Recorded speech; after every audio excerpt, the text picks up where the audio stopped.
तर मित्रांनो, या वीकमध्ये एक चित्रपट रिलीज झालाय ज्याचं नाव आहे कुर्ला टू वेंगुर्ला. आता या चित्रपटामध्ये आपल्याला गोष्ट बघायला मिळते वेंगुर्लाच्या काही मुलांची. त्यापैकी एक मुलगा जो आहे ना, तो मुंबईला कामासाठी येतो, पण काही कारणास्तव ते काम सोडून तो वापस वेंगुर्लाला जातो आणि या गोष्टीमुळे त्याचं ठरलेलं लग्न मोडायला येतं. आणि यासोबत जी इतर मुलं आहेत ना, जी वेंगुर्ला जाऊन काही कामधंदा करायचं बघत आहेत, त्यांची तर लग्नच होत नाहीये. आता हे का बरं होत आहे, का नाही, आणि का बरं एवढं शहरांचं ऑब्सेशन इथे निर्माण झालेलं आहे, याच सर्व गोष्टींचा अवतीभोवती तुम्हाला या चित्रपटाची स्टोरी बघायला मिळते.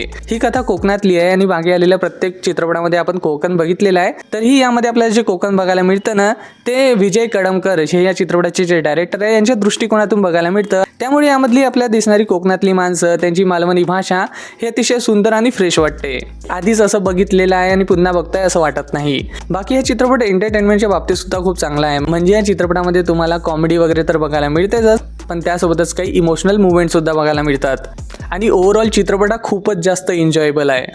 तुम्ही हायली रिकमेंड करेल की जर तुमच्या आसपास या चित्रपटाचे शोज लागले असतील, कारण की माझ्याकडे तर खूप कमी शोज होते, त्यामुळे मला बघायला इतका वेळ झाला.